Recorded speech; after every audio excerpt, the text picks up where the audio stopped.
카메라로 사진을 촬영하고 있는데 이 중국인들이 미국의 전투기와 우리 전투기 그리고 군 시설과 공항들을 몰래 촬영하다 또 붙잡혔습니다. 수사가 진행 중입니다. 합동 수사가 진행 중입니다. 수사 내용 함께 보시죠. 자, 중국인 10대가 지난해 최근 두세 차례 입국 기록이 더 있다라는 게 수사 과정에서 드러났어요. 그러니까 전투기를 좋아하는 중국인들이 이번에 와서 그냥 어떻게 찍다 잡힌 게 아니라는 거죠. 수사 당국의 설명에 따르면 같은 사람이 두세 차례 또 입국했던 기록이 있다는 겁니다. 이상하죠, 확실히. 이 착륙 중인 전투기와 관제 시설 수천 장 분량의 사진이 있다. 이것 또한 이상한 겁니다. 그리고 전국을 누볐다는 거예요. 공군 제10 전투비행단, 오산 공군기지, 청준 공군기지, 각각 이 착륙 전투기 F-16, 그다음에 F-35A 스텔스기, 인천, 김포, 제주공항, 부산 작전기지도 가려고 했었다는 거예요. 미 핵 항모의 입항 일정까지 사전에 알고 있었다는 것은 매우 수상합니다. 그리고 아버지는 공안이다라는 얘기까지 확보했어요. 군경 국정원이 합동 수사 중인 것으로 지금 알려져 있는데 김무식 교수님, 예. 안보 전문가신데 이거 어떻게 보십니까?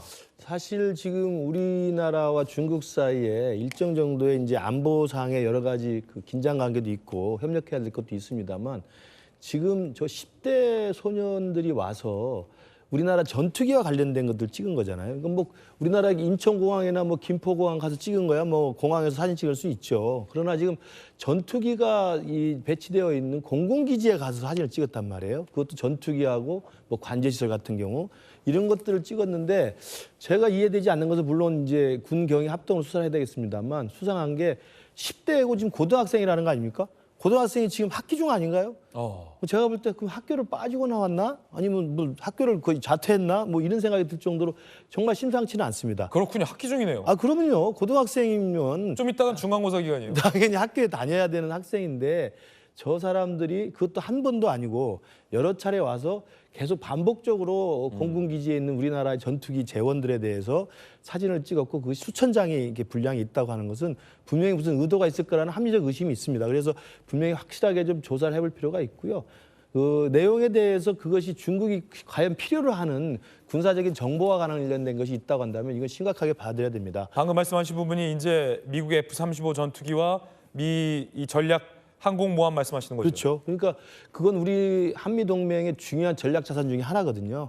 이런 부분에 굉장히 민감한 그 재원들이기 때문에 이 부분에 대해서 어떤 의도로 어떤 또 과정을 통해서 찍게 됐는지 어떤 그 이후의 과정이 어땠는지 봐야 되고요. 제일 중요한 것은 이와 관련해서 간첩법 제정 이야기가 또 나오는 거죠. 그러니까 지금까지 우리나라 대한민국에서는 간첩을 주적인 북한만 상대로 했기 때문에 그동안에 뭐 한동훈 대표도 이야기했습니다만 여야 간에 이런 부분에 논의가 있었지 않습니까? 그래서 간첩법에 대한 명확한 이 대상을 정확히 정해놔서 북한이 아닌 다른 나라에서도 간첩 행위가 했을 경우는 엄벌에 취하는 것들을 법적 제도적으로 만들어 올 필요가 있다는 말씀드립니다. 다시 한번 간첩법 개정에 대한 이 필요성이 제기된다라는 말씀이고 사실은 군부대에서 사진 뭐 전투기 좋아하면 찍을 수 있나 아닌가라고 생각하시는 분들도 계시지만 제가 국방부를 또 오래 출입했던 그렇죠. 취재 기자였잖아요.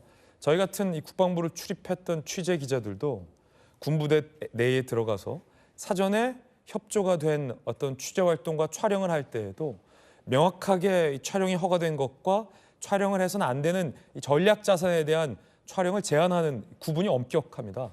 그래서 사실 저희 같은 이 취재 기자들도 저희는 들어가면 알잖아요. 이건 촬영해도 되고 이건 이 한미 양국 간의 어떤 전략 자산이기 때문에 촬영해서 공개되는 게 안 된다. 우리 국민에게 보여주는 걸 아까워하는 게 아니라 우리와 이 경쟁 관계에 있는 혹은 우리와 적대 관계에 있는 적성국들이 그 영상을 통해서 우리 혹은 한미 간의 핵심 어떤 군 전략 자산이 영상으로서 노출되는 것을 방지하고자 하는 그래서 굉장히 엄격한 룰, 규정이 있다는 거죠. 자, 이거 어떻게 처벌할 수 있겠습니까, 양 변호사님?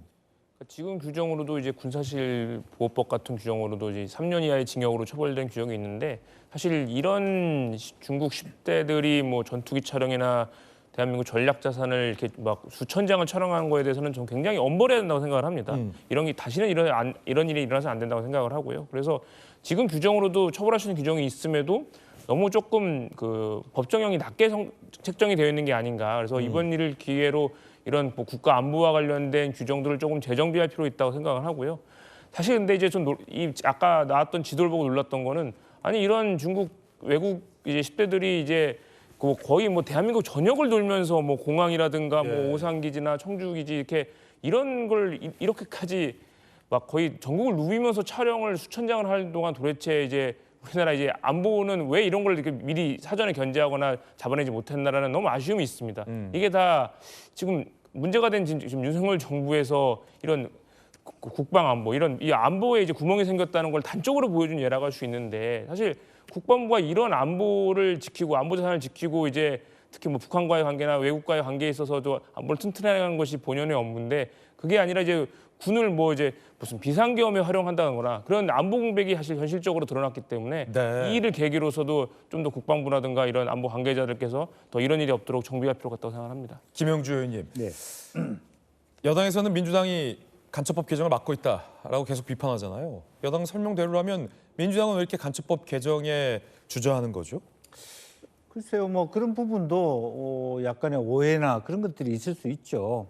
근데 마치 무슨 뭐 북한이나 중국이나 이런 부분을 마치 민주당이 옹호하는 것처럼 무작정 네. 그렇게 보이는 부분들이 없지 않아 있고요. 이제 그런 면에서 사실은 빨리 민주당도 간첩법 부분에 대한 내부 말하자면 논의를 통해서 일정 정도 합리적인 범위, 양 변호사 얘기한 것처럼 오해를 바로잡을 필요가 있겠다. 무조건 이제 과거에 간첩이라고 하면 북한만 간첩이냐 하면 지금 국정원 자체도 사실 어떻게 보면 산업 스파이들이라고 하는 그런 개념도 사실은 산업 간첩이잖아요. 스파이들도 국내적인 지적 재산들이 외국에 넘어가는 그렇죠. 그런 상황에서 조금 그것을 폭넓게 좀 글로벌한 차원에서 봐줄 필요가 있겠다 그렇게 네. 생각이 듭니다. 이 간첩법 개정이 왜 필요하냐면 단적으로 설명을 해드리면 제가 오랫동안 또 북한을 취재해 오지 않았습니까, 박 의원님? 북한이 한국의 간첩법의 한계를 악용하고 있기 때문이에요.